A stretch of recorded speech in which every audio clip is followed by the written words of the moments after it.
احسن طريقه نوزع بيها الفرش جوه الماستر بيدروم، وامتى نقدر نحط دريسنج روم جوه الاوضه؟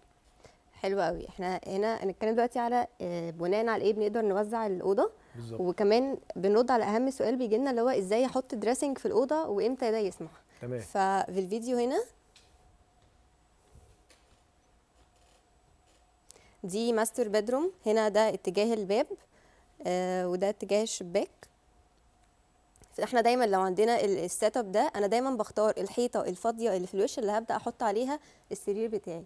فدايما بنحاول نخلي السرير يا اما يمين يا اما الشباك يا اما يمين السرير يا اما على الشمال، ما يبقاش في الظهر وما يبقاش قدام. عشان ما يضايقش الناس وهي نايمه طبعا.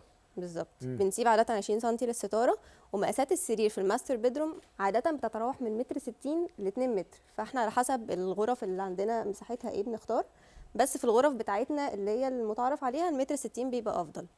طيب تمام. هنسيب قد ايه يمين وشمال السرير؟ انا كواحده واقفه انا محتاجه 60 سم عشان اتحرك. عرض البني ادم بيكون 60 سم وهو بيتحرك. بالظبط. طب عشان اتحرك براحتي وما بقاش حاسس ان الدنيا ضيقه ممكن اخليها ل 75 سم. فاحنا بنسيب يمين وشمال المساحه دي ونبدا نحط السرير بتاعنا ونقفل. ده كده الفراغ اللي انا محتاجاه للجزء بتاع السرير في الماستر بيدروم. قدامه بقى التي في يونت بتاعتي، ويبقى ده كده شكل الجزء بتاع السرير. انا بقى محتاجه عرض قد ايه للجزء ده؟